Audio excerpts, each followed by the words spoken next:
Alguns anos atrás, numa garimpagem que eu fiz nas lojas de disco de São Paulo, eu comprei um disco pela capa.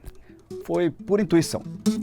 Fui ouvir o disco e, olha só, fiquei muito impressionado, fiquei encantado pela beleza daquela voz, pela leveza daquela voz, pela personalidade daquele cantar. Me arde o sal, me arde o sal,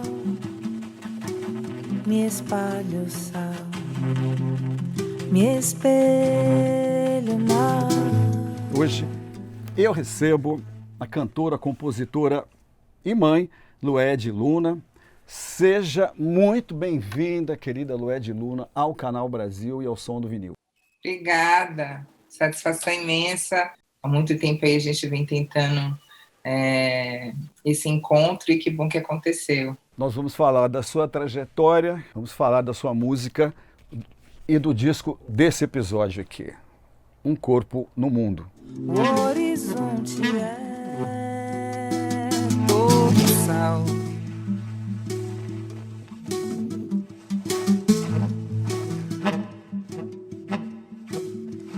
É todo longe,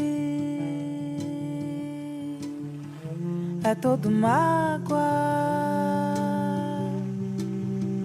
é todo roubo colonial. Como é que ficou a sua vida nessa pandemia que chegou ao Brasil a partir de março de 2020, Lued? Sim, acho que essa pandemia chega muito de sopetão assim, para todo mundo.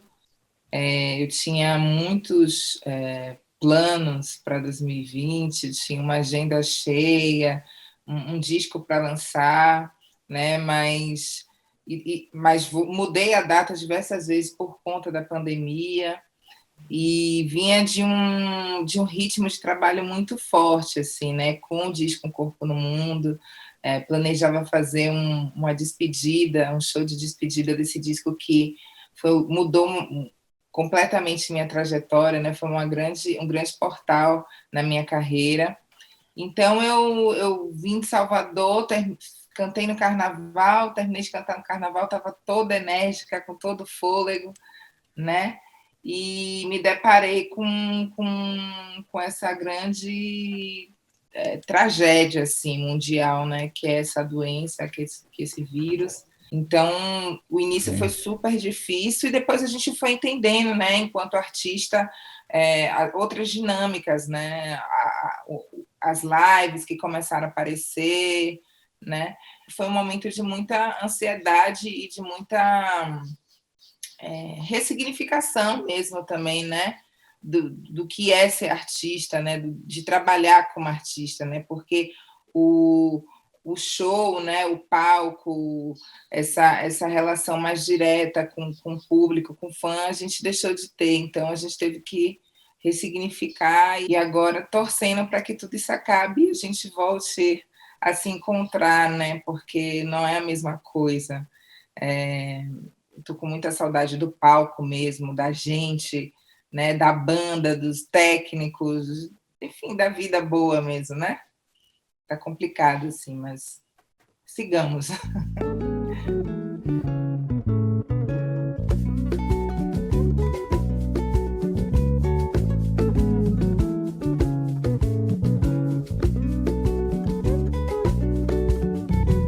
Me lanço feito um kamikaze.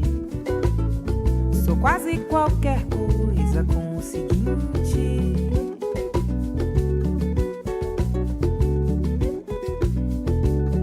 sou dona de um peito persistente, um coração pedinte. Você tem o hábito de dançar normalmente quando está em casa? Você faz isso? Danço muito, assim, desde pequena. Eu até quis ser bailarina, e aí não deu muito certo, mas eu tenho uma relação muito forte com o corpo, assim, a música chega primeiro no meu corpo, assim, e aí no palco é como um balé para mim também, assim, eu não me vejo cantando eu nem uso pedestal, porque eu preciso de movimento, eu preciso de espaço, assim. Então, a dança, não sou profissional, não fiz aula, não sei se balé quando criança, né? Não tenho pretensões também de ser dançarina, mas tenho essa relação com o corpo. O meu clipe mesmo, o clipe de Um Corpo no Mundo, eu tive toda uma preparação corporal, né?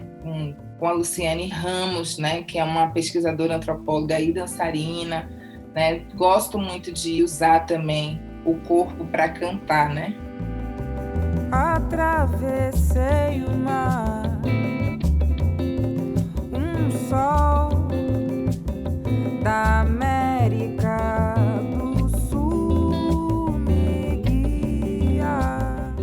O clipe, a Joyce tem muito essa capacidade, né, de me ler, de entender o que eu estou falando. Eu acho que muito pelo fato dela também ser mulher negra, né, a gente tem um diálogo muito fácil, imageticamente, né? Politicamente, ela escolheu trabalhar com profissionais negras do audiovisual, então era um monte de mulher pretas e um homem negro no centro de São Paulo, colocando o amor e toda a energia para que aquele trabalho funcionasse, ficasse bonito, porque era uma história que eles se apropriaram, né? Porque é uma canção e uma história coletiva, né? É um eu que é nós, uma canção que diz muito sobre muitos corpos, né? Se eu estou num país que renega o meu corpo e ao mesmo tempo eu não tenho uma África para retornar, então qual é o lugar desse corpo no mundo? Então é o mundo. Por isso que eu sou um corpo no mundo, porque não é nem Brasil, nem África, é muito sobre esse não lugar. E a palavra amor, cadê?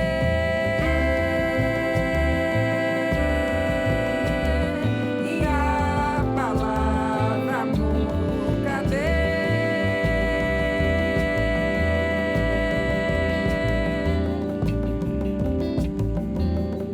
Je suis ici, ainda que não queiram, não. Eu ouvi o seu disco várias vezes, e fiquei pensando que tipo de debate existiu entre vocês, né, para entender qual tipo de sonoridade se encaixava nessas canções. O padrão estético, essa beleza sonora, essa sutileza de timbres, os arranjos são econômicos. É claro, se a gente tem uma cantora como você, não vai ficar exagerando na instrumentação e nos arranjos, né? E os arranjos, eles funcionam, eu até escrevi aqui, eles, no meio desse silêncio que o disco tem, um disco que respeita a respiração, o silêncio, né, do falar normal, no meio disso tudo tem as afro-brasilidades que são muito claras ali, mas também os instrumentos, os arranjos, eles atuam num plano muito sutil. O Sebastião Notini foi a primeira figura que eu pensei para fazer a produção desse disco. Eu conheci o Sebastião através dos trabalhos da Virginia Rodrigues e do Tigana Santana, que eram artistas que eu admirava, que eu seguia. Ele é esse produtor minimalista, ele é econômico, né? As produções dele não têm muita informação, né? Tem muita informação no campo, nesse lugar do sutil, mas não tem muito instrumento, não tem muita... enfim, arranjos muito estrambólicos, etc. Então, eu queria essa economia, eu queria esse silêncio, eu queria esse minimalismo. Inclusive, a minha voz, assim, tem algumas faixas que minha voz está super cansada. Eu falei, Sebastião, vai assim mesmo, você não vai colocar não vai fazer um tratamento, você não vai fazer nada com essa voz.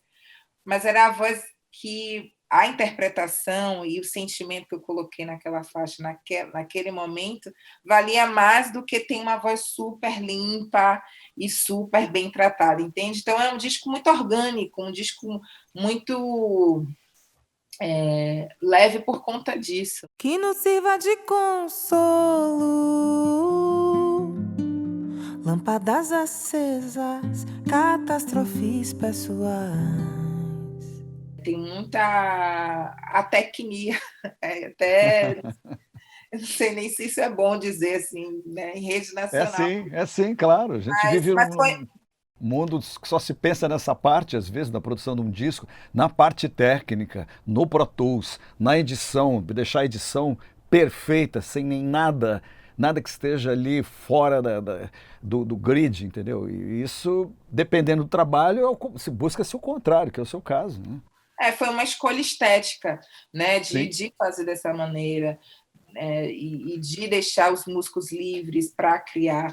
E foi super importante ser dessa maneira, porque senão não ia ter o baixo cubano fazendo todos aqueles ritmos que eu não conhecia e que enriqueceu o trabalho. Essa leveza, essa fluidez é proposital por conta do discurso, né? Volto a dizer, eu estou falando de não lugar, de não pertencimento, eu estou falando desse corpo deslocado no tempo e no espaço, né? Esse corpo em diáspora, esse corpo que não sabe onde está no mundo, né? E está sempre em deslocamento. Então, as canções tinham que ser fluidas também, né? Parece que não vai fazer calor. Talvez não me agrade a pulseira do Senhor do Bom Fim, mas mande notícias de Salvador. Manda notícias de Salvador, ai, ai. Essa é a sina de nós todos. Eu resumi aqui uma declaração que você deu sobre a sua família e você. Sou fruto de um projeto político, filha de um casal negro militante. Os filhos na militância foram educados para ocupar espaços de poder. Sim. Eu queria ser a Lued dos meus pais, do projeto político, mas a Lued mesmo é cantora e compositora. Vamos contar essa história, resumindo? Sim. Então, desde muito pequena, o debate racial, a questão racial era uma pauta assim, do café da manhã, algo muito comum na minha casa, né? Eu tive bonecas negras, eles sempre fizeram questão de me dar uma educação com esse fundamento, né, de preservar minha autoestima enquanto criança negra, menina preta. Então, a direção da educação dos meus pais era no sentido de disputa, né? Disputa por um discurso hegemônico que diz que pessoas pretas não podem ocupar espaços de poder, que diz que pessoas pretas não podem ser visibilizadas, né? E me deram o nome de rainha, eu acho que muito nessa perspectiva mesmo, né? De eu ser grandiosa, etc, etc. Só que eles são funcionários públicos, ambos entraram na academia, então eles têm essa trajetória do funcionalismo público e da academia, então eles projetavam o mesmo para mim, de virar uma juiz, uma diplomata, ou seguir carreira política, ser qualquer coisa assim desse gênero. Mas a música veio com toda a força, né? E com 25 anos eu aceitei. Tudo foi se abriu um grande portal, e numa dimensão que eu nem imaginava, né?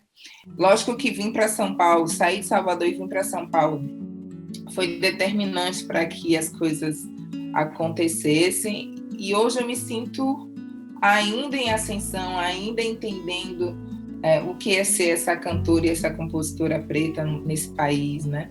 Então, essa é a história. E hoje eles estão bem de boa com minha condição de cantora e compositora. Estão bem felizes, eu acho. Vento vem me trazer boas novas que sempre esperei ouvir.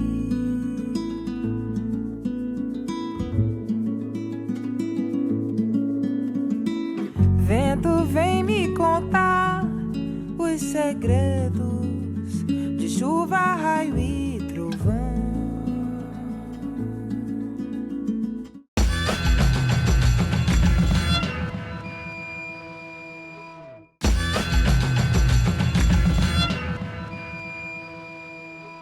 Acabou 20 anos de idade, quase 21, pai de um, quase dois, e depois das 20 horas a cabo. Ô Neide, cadê menino?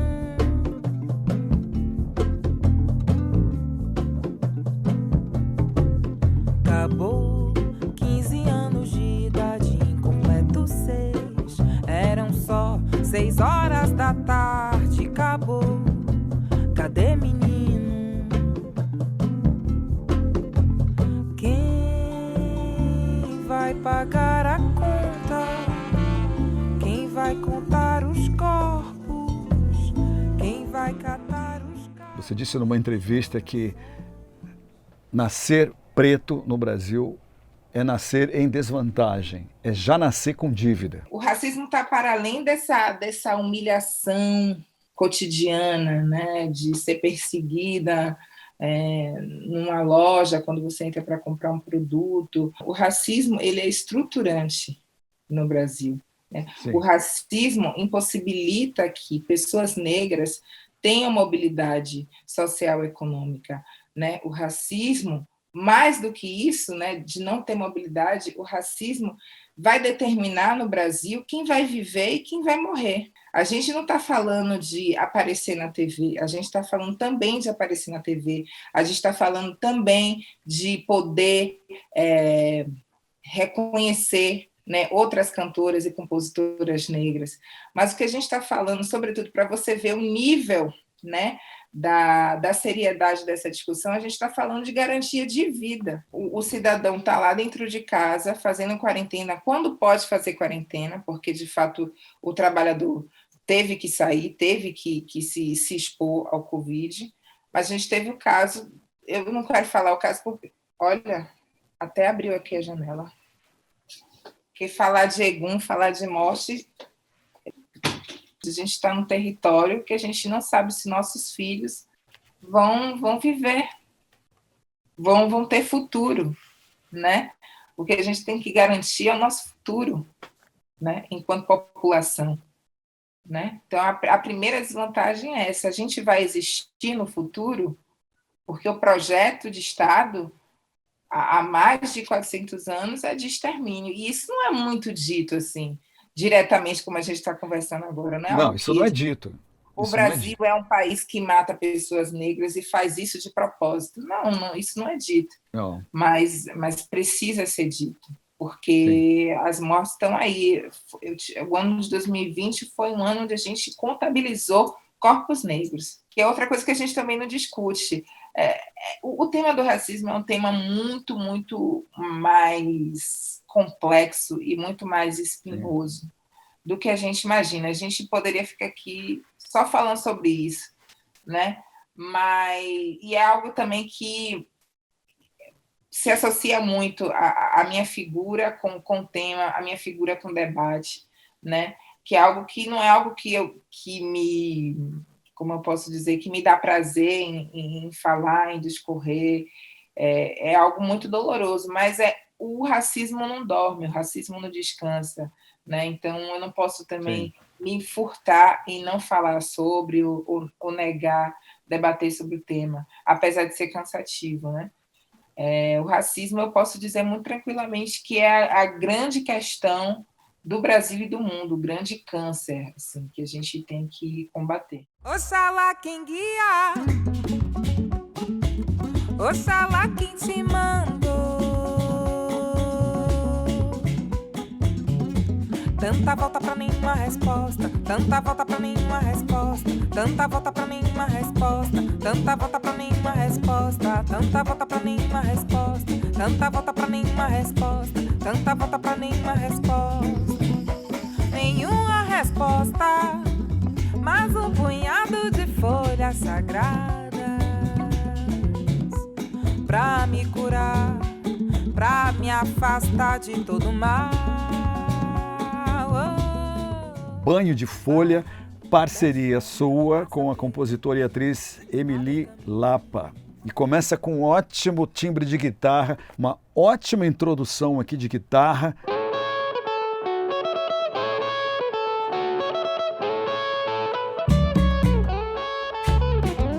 Essa guitarra é de quem mesmo? Do Cato Changuei. O Cato Changuei é um guitarrista queniano, que assinou arranjo de guitarra em Banho de Folhas, em Um Corpo no Mundo, e produziu junto comigo o Bom Mesmo Estar Debaixo d'Água, meu segundo trabalho. Banho de Folhas é um hit, assim, é uma canção que eu compus junto com Emily Lapa quase que acidentalmente. A gente estava em Salvador, atrás de um pai de santo, e nada dava certo, e era uma quarta-feira, então foi uma canção, meio uma contação de história, assim, né?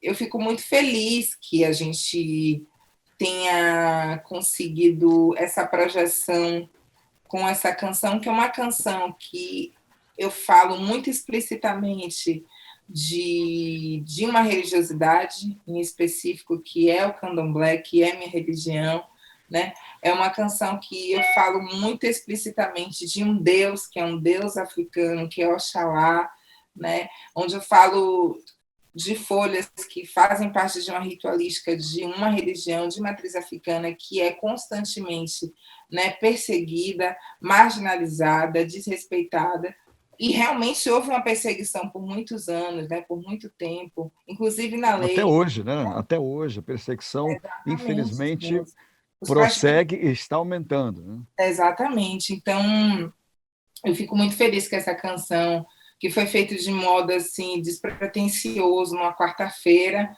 tenha tido essa força, né? Tem essa força ainda. Para raio, bete branca, aça peixe, abre caminho, patchouli. Para raio, bete branca, aça peixe, abre caminho, patchouli.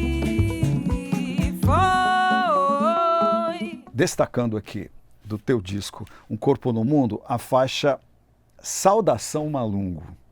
É para mim uma canção manifesto, composta por seu pai, o Orlando Santa Rita, e Cal Ribeiro, e acho que ela é um bom exemplo disso que a gente está falando aqui. É a retomada dessa ancestralidade, né? Que meu pai coloca nas letras algumas etnias, né? E fala sobre a Revolução Haitiana, que é a ressignificação dessa experiência desse corpo negro na diáspora, né? Que está sempre muito relacionado à escravidão, né? A essa história da dor, essa história do sangue, do chicote, da chibata, mas também a gente não tem conhecimento, né, de tudo que aconteceu também, como um enfrentamento àquele regime, e essa história é completamente apagada para a gente ter essa noção mesmo, né, alienada de que nós somos escravos. Nós não somos escravos, né, nós somos descendentes de um povo que foi escravizado por um outro povo, né? Enfim, então, Saudação Malungo entra muito nesse sentido, trazer uma outra narrativa, né? Criar um outro imaginário sobre o que foi essa experiência negra. Não é só sobre escravidão, teve revolução também, e vitoriosa também, né? Malungueiro, malungaba com cabinda e gelo, balunga benguela, zaire, quincongo, tradição. Tem uma frase que eu gosto muito, que eu gosto muito do trocadilho que meu pai faz, que é: na tumba, tumbeiro não sou marinheiro da barca furada. Eu sou malungueiro de partida a chegada. Kizumba zumbi, kizumba zumbi, kizumba zumbi. Essa história da tumba, sabe, desse barco furado que foram os navios negreiros, eu não tenho nada a ver com isso, não. Eu sou malungueiro, né, que quer dizer irmão, que quer dizer companheiro, né? Partida, chegada, Kizumba Zumbi, que é o nosso dos grandes nomes que a gente tem aí, das revoluções que a gente teve também. Na tumba, tumbeiro não sou marinheiro na barca furada. Eu sou malungueiro de partida chegada. Kizomba zumbi, kizomba zumbi, kizomba zumbi, kizomba zumbi. Eu entendo o que você está falando sobre a expectativa que seus pais tinham em relação a você profissionalmente, e entendo que desse ponto você foi para um outro caminho, né? Você foi pelas artes. Por outro lado, quando a gente examina tudo que você diz e tudo que tem no disco Um Corpo no Mundo, nesse universo ao redor dele, eu diria que você de certa forma, está correspondendo à expectativa dos seus pais de ocupação de lugares estratégicos. Eu acho, sim. Eu sempre coloco a composição na frente da cantora, porque a escrita, eu digo sempre em todas as entrevistas que a escrita foi a minha maneira de existir no mundo, né? De estar no mundo. Sim. Eu fui uma criança negra, silenciada, né? Num contexto ali hostil, de ser minoria num espaço branco, e encontrei na escrita um jeito de me expressar e de existir. A minha música não é uma música panfletária, eu não escrevo o que eu escrevo propositalmente, né?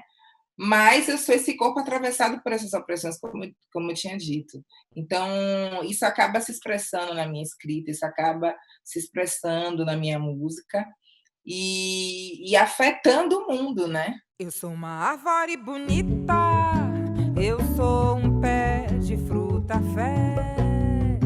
Posso ter até um gosto qualquer, às vezes fruta sonho. Será que se eu cantasse sobre, não sei, sobre borboletas ou sobre astros, será que eu ia virar? Será que tudo isso estaria acontecendo, ou tudo isso está acontecendo porque a ancestralidade me empurra para eu ser continuidade, né, de um discurso, de uma história, né, de uma luta.